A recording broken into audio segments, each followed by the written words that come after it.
नमस्कार, माझ्या अमलेश तांबे vlog channel मध्ये आपले सर्वांचे पुन्हा एकदा स्वागत। मागच्या व्हिडिओमध्ये आपण साखरप्यापर्यंत प्रवास केला, तर तिथून पुढच्या प्रवासाला या व्हिडिओमध्ये सुरुवात करतोय आपण।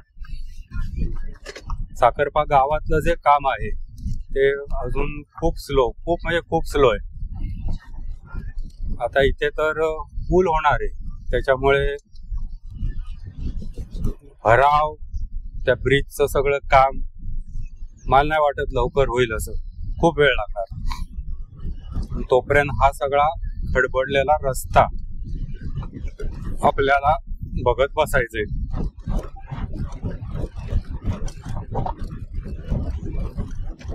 तर त्या पुलाचा उतार होऊन तो माझ्या अंदाजाने इथपर्यंत तरी येईल की ह्याच्या पुढे हा सगळा भरावाचा भाग असणार आहे, त्याच्यामुळे लवकर इथे कुठलंही काम होण्यातलं नाही दिसत आहे। आणि नुसता इथे भराव घालून उपयोग काय नाही, जोपर्यंत पुढे पिलर वगैरे होऊन त्याचा ब्रिजचा एक भाग जरी पूर्ण होत नाही तोपर्यंत इकडे तसा म्हणावा तसा कामाचा फ्लो राहणार नाहीये।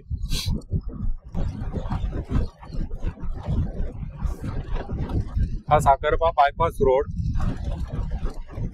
पूर्वी गाड्या गावातूनच जायच्या, साखरपा गावातून। अजून काही वर्षांनी शहरच म्हणावं लागेल त्याला।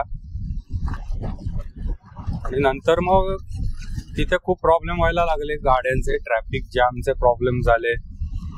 कायम दोन मोठ्या बसेस वगैरे किंवा ट्रक वगैरे अशा मोठ्या वाहनांना मागे पुढे इकडे तिकडे ऍडजस्ट करून गाड्या काढायला लागायच्या, त्याच्यामुळे नंतर हा बायपास रोड झाला। त्यातली डावी बाजू जी आहे ती आता सगळी पूर्ण नव्याने झालेली, आणि आता आपण जातो हा ऍक्च्युली पूर्वीचा रोड उजव्या साईडचा।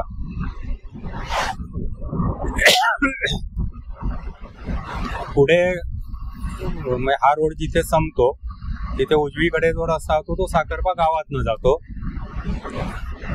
आणि तिथून पुढे मुर्शीपर्यंतचा जो रस्ता आहे तो सुद्धा मूळ रस्ता जो आहे त्याला बायपास होणार आहे। तो डावीकडनं सरळ जायचा हा रस्ता, तिथे सुद्धा काम चालू होतं, त्याच्यामुळे तेवढा जो तिकडचा पोर्शन असणार आहे तो पण खराब असणार आहे। ते आता उजवीकडनं जी रिक्षा आली, हा रोड जो आहे हा खाली गावात जातो साखरपाकडे।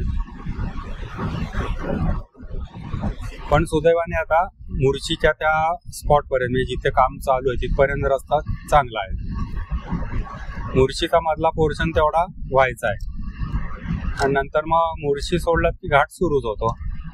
आंबा घाटात आता बघू आपण काय काय झालंय, आणि ते एक मोठं आव्हान असणार आहे, सगळ्या एवढा डोंगर फोडून त्यातनं रस्ता काढायचा आहे। जुना रस्ता बघा, हा आपला उजवीकडनं जातो हा रस्ता, आणि आता आपण जातोय हा आता फ्लायओव्हर झाला।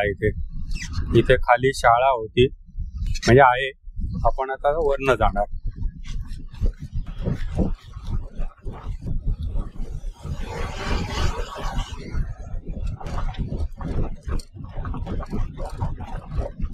ती वरची रस्त्याची कंडिशन पण चला गाडी जाते ना म्हणायचं फक्त।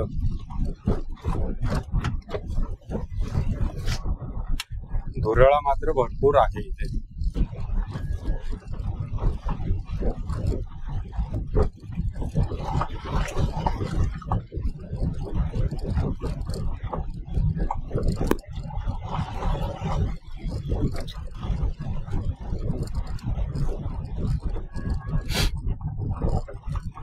हे बघा, इथे शाळा आहे, अर्धी डाव्या हाताला अर्धी उजव्या बाजूला आहे, पण आता आपल्याला काही शाळा भविष्यात दिसणार नाही हा पूल पूर्ण झाल्यानंतर।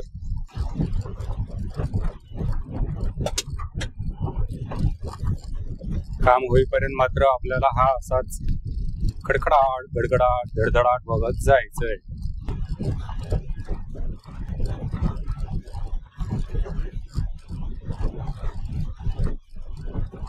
नवीन हॉटेल झालेलं दिसतंय, शिवांश रेस्टॉरंट।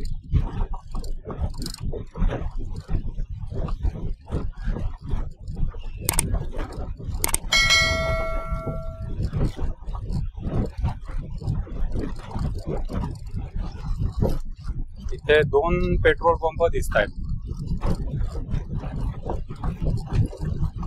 एकाच मालकीचे आहेत का दोघांचे ते मला माहिती नाही, पण एक गद्र्यांचा पंप इथे हा बघा, इथे बोर्ड लावलाय. हातखंब्याला जो गद्रे पंप आहे त्यांचाच एक पंप इथे आहे.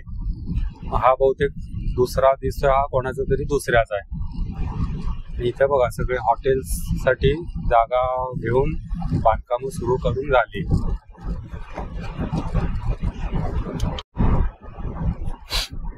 हा बघा इथे आता हा समोर जाणार रस्ता आणि आता आपण उजवीकडे वळतोय आपल्या जुन्या रस्त्याला. थोडा वर आला रस्ता आणि इथून आता पुढे मुर्शीचा चेकपोस्ट येईल.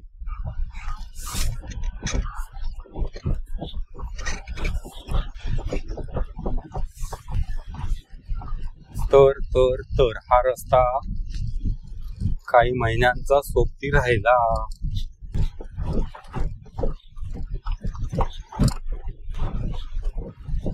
ही झाड, ही जंगल, रस्ते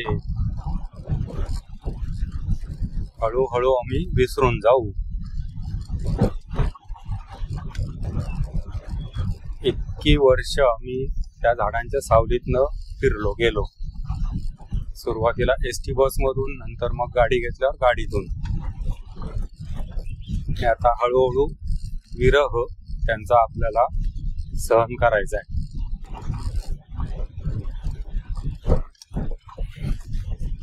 आता हा मुर्शीचा चेकपोस्ट आला इथे. हे पोलीस चेकपोस्ट पण आहे आणि वन खात्याचा पण चेकपोस्ट आहे. इथलं हे प्रसिद्ध हनुमानाचं मंदिर साखरपा तळवाडी. इथे पोलीस दूरक्षेत्र केंद्र आहे आणि इथेच शेजारी वन खात्याचं ऑफिस पण आहे. पूर्वी जे ट्रक यायचे काही वेळेला लाकडं तिकडनं तोडून आणली जायची, त्याच्यासाठी तो चेकपोस्ट आहे तिथे. आणि आता इथून आंबा घाटाला सुरुवात होते. 44,444 किलोमीटर बरोबर माझं आता इथे रीडिंग दाखवतोय.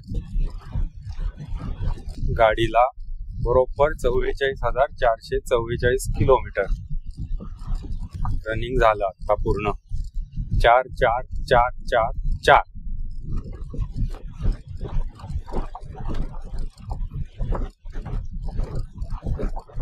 डिग्री टेम्परेचर आहे आता इथलं. आणि बाहेर बऱ्यापैकी गरम आहे, म्हणजे हाताला बऱ्यापैकी चटका जाणवेल एवढी हीट बाहेर आहे आता. घाट चढून गेल्यावर कदाचित पुढे थोडा गारवा जाणवेल आपल्याला, पण इथे तरी गारवा नाहीये कुठे एवढा. वारामध्ये ते झुळूक थोडीशी गार, पण बाहेर जर हात नेला तर थोडा गरमा जाणवतोय.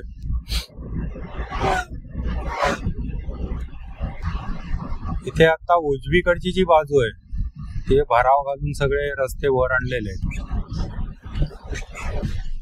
आणि आपल्याला सध्या तरी थोडासा मधला पॅच झालाय, मध्येच परत खडकाळ भाग आहे. असा रस्ता बघत बघत आंबाघाट पार करायचा आहे.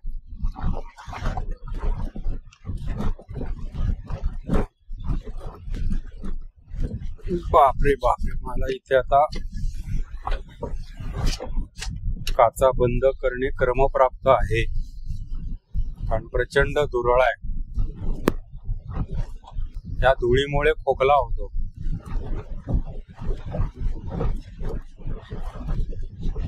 नाकावाटे धूळ आत जाते, घशाला पण ती चिकटते. नाही म्हटलं तरी त्याचं इन्फेक्शन होऊन खोकला, सर्दी, काही प्रसंगी ताप येतो.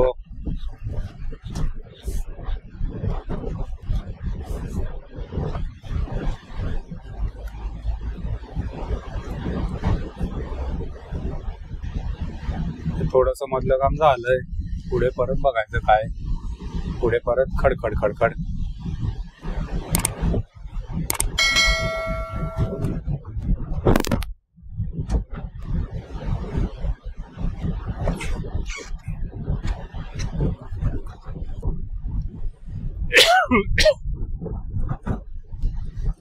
आता इथला मूळ रस्ता कसा कुठून होता काय कळत नाहीये, पण हा डोंगर ज्या अर्थी फोडलाय सगळा त्या अर्थी पलीकडनं होता काय कळायला मार्ग नाही.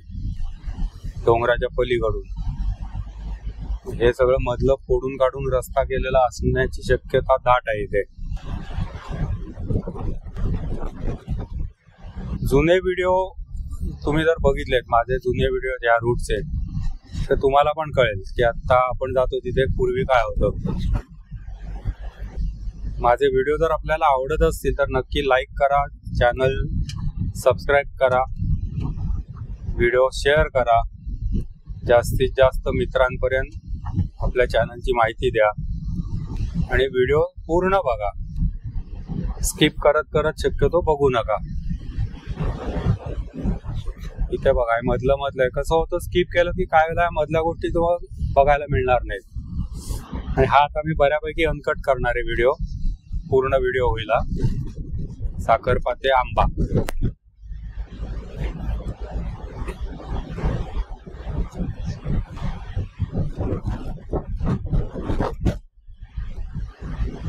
फक्त थोडे प्रगती जर म्हटली तर इथे जरा बऱ्यापैकी कामं झालेली दिसत आहेत.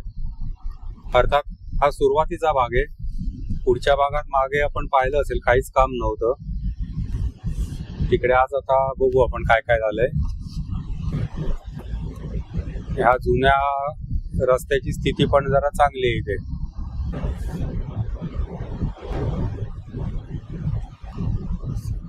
सगळे पॅच असेच झाले, म्हणजे काय काय ठिकाणी चांगलं आहे, काही ठिकाणी सगळं फुटलेलं आहे. लहानपणी आम्ही सांगलीला जायचो किंवा कोल्हापूरला जायचो, जास्त करून सांगली. रत्नागिरी सांगली 6 वाजता सकाळी बस सुटायची आणि आंबा घाटात म्हणजे मला अजून ते आठवतंय, फेब्रुवारी मार्च इव्हन एप्रिल मध्ये पण झाडी दिसायची. हे डोंगर असे हिरवे असायचे. आत्ता मी प्रवास करताना मी बघितलं ना, साधारण डिसेंबर संपला की सगळी झाडी संपायला सुरुवात होते, वाळलेली सगळीकडे, नुसतं उजाड, माळरान म्हणतो ना अशा प्रकारचे डोंगर. याचा अर्थ पाण्याचं प्रमाण कमी झालं, कारण ती झाडं मरून जात आहेत. पावसाळ्यात पाणी मिळतंय त्याच्यामुळे हे सगळं हिरवंगार बघायला मिळते तुम्हाला. पाऊस संपला की जो काय थोडासा ओलावा शिल्लक असतो त्याच्यावर जेवढी जगतील तेवढी जगतील, मग ते झाडं मरून जात आहेत. ड्रायव्हर शिकत आहे, घाटातलं ड्रायव्हिंग शिकवत आहेत, चांगलं आहे. मी गाडी शिकलो ते सुरुवात MIDC आणि त्याच्यानंतर मग थोडं म्हणाले गर्दीच चालू आहे. नेमका त्या दिवशी शनिवार होता. रत्नागिरीमध्ये आमच्याकडे आठवडा बाजार असतो. आठवडा बाजारात जाऊया.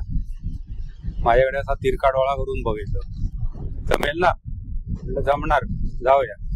चला म्हणाले. मी मागच्या सीटवर बसणार. हे खरं त्यांनी पुढे बसणं अपेक्षित आहे, पण ते मला त्यावेळी म्हणाले मी मागच्या सीटवर बसणार. म्हटलं बसा, चालेल. बसले नाही, पण एक म्हणतात ना गुरु शिष्याची परीक्षा घेतो, तसा प्रकार होता तो. मी काय म्हणतो त्याच्यावर हे त्यांना बघायचं होतं, माझी रिॲक्शन. हे कदाचित मी म्हणे नको नको तुम्ही पुढेच बसा. माझं पूर्वीपासूनच स्पष्ट मत आहे, कॉन्फिडन्स पाहिजे. ओव्हर कॉन्फिडन्स आणि अंडर कॉन्फिडन्स ह्या दोन्ही गोष्टी घातक. कॉन्फिडन्स तुमच्याकडे पाहिजे. मला गाडी चालवायला येणार म्हणजे येणार, कॉन्फिडन्स आहे. आणि सुरुवातीपासूनच मला अशा छोट्या छोट्या गल्लीबोळात गाडी चालवायला आवडलं. त्याच्यामुळे मोठे रस्ते आले तर काहीच फरक पडत नाही, आपण व्यवस्थित जातोच. प्रॉब्लेम कधी येतो ज्या वेळेला अरुंद रस्त्यांवर गर्दीच्या ठिकाणी गाडी चालवायला लागते, तेव्हा प्रॉब्लेम होतो. पण मला ती पहिल्यापासूनच सवय गल्लीबोळात गाडी घालायची, त्यामुळे मला त्याचा प्रॉब्लेम कधी वाटला नाही. आरामात चालवली गाडी. आणि अर्थात कसं आहे, मला स्पीडचं अट्रॅक्शन कधीच नाही. आता इर्टिगा आहे माझी, त्या गाडीचा मॅक्झिमम स्पीड आहे 220. मी कधी 120 हा आकडा सुद्धा काटा तिथपर्यंत पोहोचलेला पाहिलेला नाही. मॅक्झिमम एकदाच फक्त हायवेला मी चालवून बघितली होती गाडी, 105चा स्पीड होता. पण ती सुद्धा किती असेल, जेमतेम 1 मिनिटवर असेल. परत आपल्या लायकीमध्ये आलो मी. 80 हा माझा मॅक्झिमम स्पीड. या गाडीला आता एक बजर असतो, 80ला तुम्ही क्रॉस केलं की एकदा तो पीक करून बजर वाजतो. तो वाजला, माझा पाय अलगद मी बाजूला करतो आणि गाडीचा स्पीड पुन्हा खाली आणतो. मोस्ट केस मध्ये 70-80 अगदीच जराशी गडबड आहे आणि जरा लवकर जायचंय तर 85, त्याच्यावर काय माझा स्पीड जात नाही.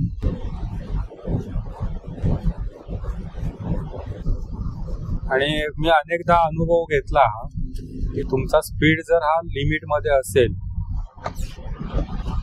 म्हणजे 70-80-85च्या स्पीड मध्ये तुम्ही असाल, तुम्हाला गाडी कंट्रोल करता येते. अगदी काही इमर्जन्सी आली, काच ब्रेक मारण्याची गरज पडत नाही. गिअरवर तुम्ही कंट्रोल करू शकता गाडी, आणि गिअर कंट्रोल हा सगळ्यात महत्वाचा आहे. काही वेळेला कसं होतं, हाय स्पीड असतो आणि तुम्ही काच ब्रेकिंग केलं, गाडी स्किट होते, पलटी खाते, काही होऊ शकतं. गिअर कंट्रोल केला, गिअर तुम्ही खालचा गिअर घेतलात, लोअर गिअरला तुम्ही तिसऱ्या वगैरे आलात, गाडी पटकन तुमचा स्पीड कमी करते.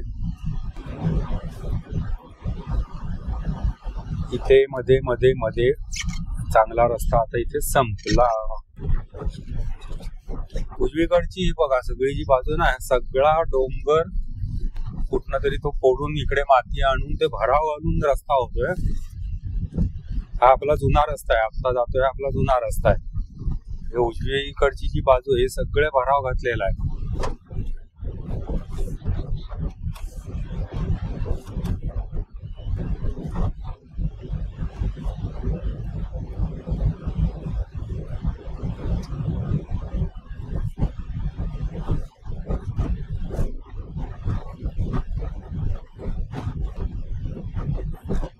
धुरळा बघा, आणि इथे पोलीस चेकिंग माझ्या मते सुरू आहे. गाड्या थांबवल्या जात आहेत, पोलीस अडवतात गाडी, आपली पण अडवतील. हे कोण आहे? ट्रॅफिक पोलीस आहे.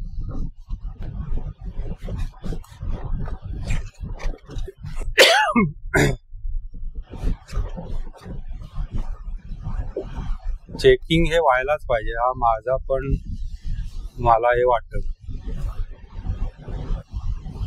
गाड्यांचं चेकिंग पाहिजे. आता इथून हा सगळा उजवीकडून भराव येऊन तो पुढे डोंगर जिथे आता फोडलाय तिथे तो रस्ता कनेक्ट होईल. उजवीकडचं जे काम हे सगळं भरावाचं काम आहे.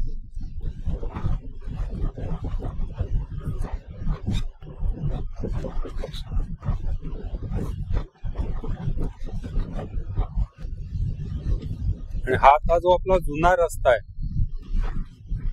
तो बहुतेक स्किप होणार आहे, कारण तिकडेच 4 पदरी रस्ता दिसतोय, डोंगर वगैरे जो फोडलाय.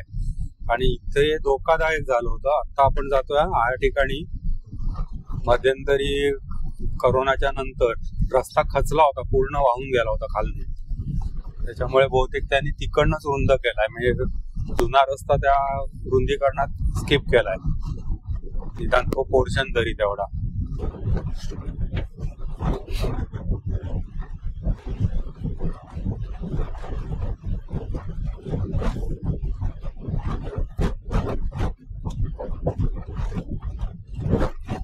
इथून परत एक पॅच झालाय मधला. पलीकडचं पण झालेलं आहे काम, फक्त संरक्षक भिंती वगैरे त्यांच्या बांधून व्हायच्या आहेत तिथल्या, त्याच्यामुळे ते थांबलेलं आहे पलीकडे.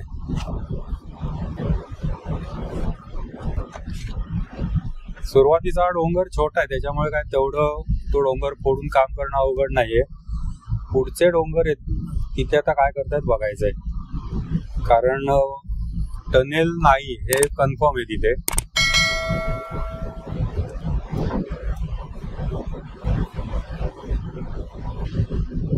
हा रस्ता बघा, आता नवीन रस्ता झाला इथपर्यंत, याचा अर्थ इथूनच तो पुढे जाणार, म्हणजे उजवी बाजू ही अख्खी ती फोडत नेणार. हा सगळा डोंगर जो उजव्या साईडला तो फोडत पुढे जाणार.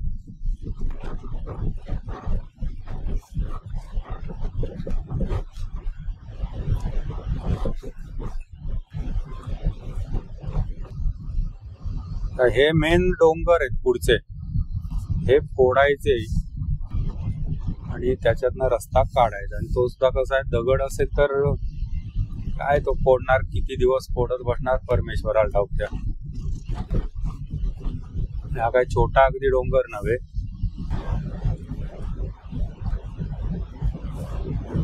अर्थात काय, परशुराम घाट सुद्धा असाच फोडला, भोसते घाट फोडला.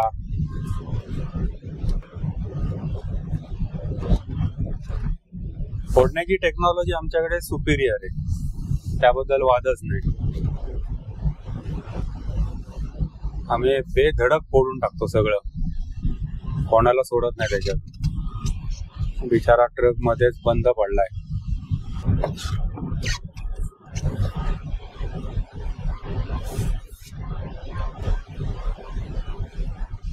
आता आणि झाडं पण वाढलेली, त्याच्यामुळे ना पुढचं पटकन समजत नाही. त्यामुळे मी तरी रिस्क या ह्याच्यात घेत नाही कधी अशा गोष्टीत. पुढे कळत नाही काही, अचानक वळणात. आता बघा समोर एवढं वळण आहे, कोणतरी आडवा आला ना पटकन तर समजत नाही. त्यापेक्षा आपलं सावकाश सावकाश मागणं गेलेलं बरं. का आपल्याला चंद्रावर जायचं नाहीये, गेलं आणि तिथे झेंडा फडकवायचा आहे असं काय नाही. त्याच्यामुळे मी तरी सावकाश सावकाश जातो. तुम्हाला पण सांगेन असे सावकाश जावा, काही गडबड करण्याची गरज नाही. ते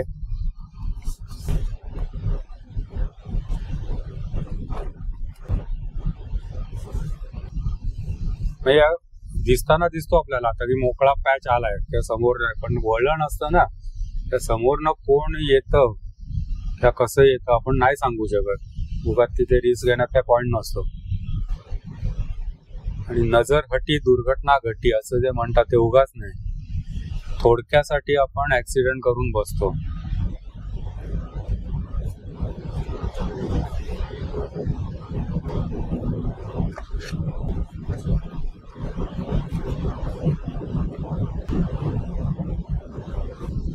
आणि हे आंबा घाटातलं प्रसिद्ध वळण, याचे पण ड्रोन शॉट आहेत आपल्याकडे. नशिबान रस्ता इथे जरा चांगला आहे. हा दुरुस्ती काय केल्याने काय समजत नाही, कारण मागच्या वेळेला बहुतेक खराब होत असा वाटतो, आठवत नाही आता मला. पण असो, पण चांगला आहे रस्ता.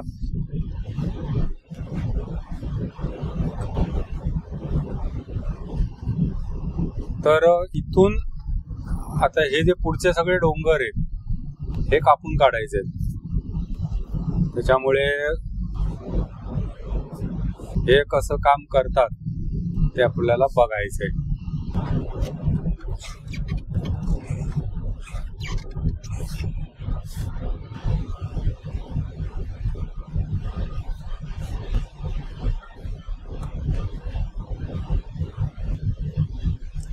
नागालँडचा ट्रक आहे, नागालँड पासिंग आहे. हे स्कूटर विटर जे असतात ना त्यांचे ट्रक असतात, हे तिकडनं येतात. काय असेल ना त्यांचं लाईफ त्या ड्रायव्हरचं, महिनोन महिने घराच्या बाहेर, दिवस नाही का रात्र नाही, आपले बसले ड्रायव्हिंग सीट वर चालले.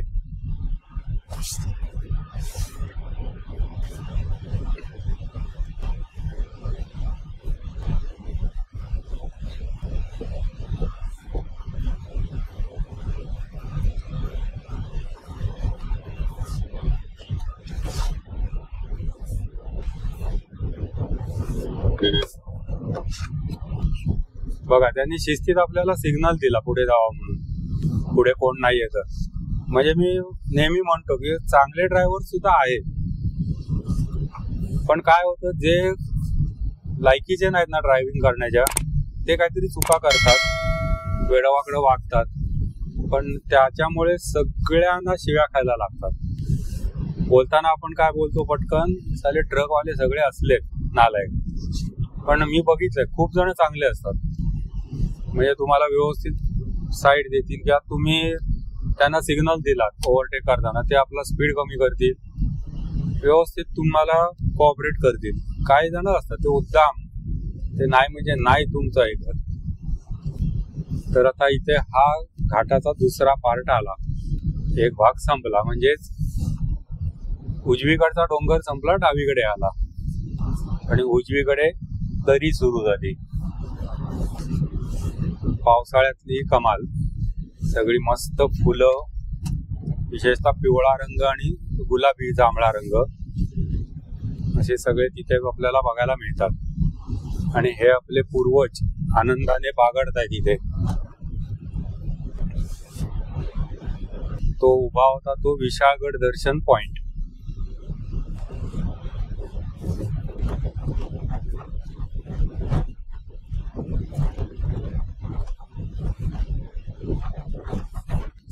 इथे संपूर्ण त्या डोंगराला ना बऱ्याच ठिकाणी जाळ्या मारण्याची कामं चालू आहेत. हे बघा इथे पण चालू आहे. ते आता दरडी कोसळतात त्याच्यामुळे आहे का भविष्यात तिथे काही काम होणार आहे म्हणून त्याच्यासाठी आहे, काय कळायला मला मार्ग नाही. मागे दोघांना विचारण्याचा प्रयत्न केला पण त्यांना पण काय माहित नव्हतं. ते म्हणाले दगड कोसळतात म्हणून मी मारतोय. असो,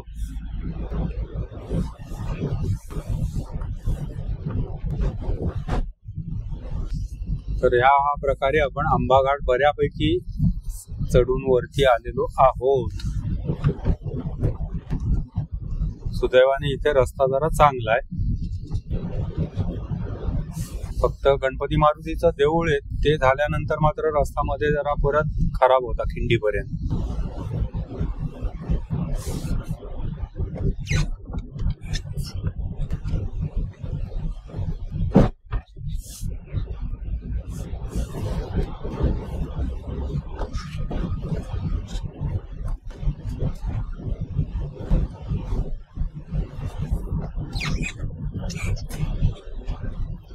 गणपती बाप्पाचं मंदिर, उजव्या हाताला खाली आहे ते हनुमानाचं मंदिर.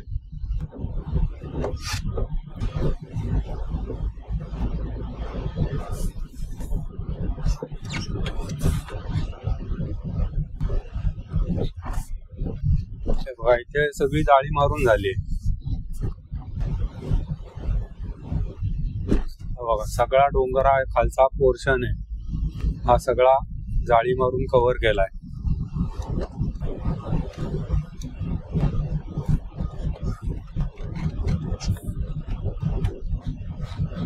आणि आंबाघाट संपल्याचंही चिन्ह म्हणजे ही खिंड.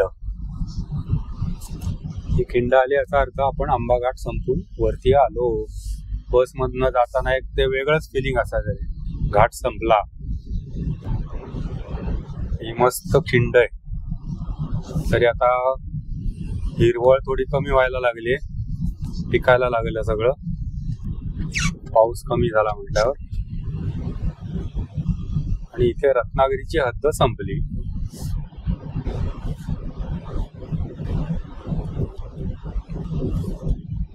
हा व्हिडिओ मी आता इथेच थांबवतो. माझे व्हिडिओ आपल्याला आवडत असतील तर लाईक करा, शेअर करा, चॅनल सबस्क्राईब केलं नसेल तर सबस्क्राईब करा. आपल्या मित्रपरिवारामध्ये पण चॅनलबद्दल माहिती द्या आणि कमेंट काय असतील तर नक्की कमेंट बॉक्समध्ये टाईप करून मला सांगा. आतापर्यंत आपण जो मला सपोर्ट केला त्याबद्दल आपला सर्वांचा आभारी आहे. धन्यवाद.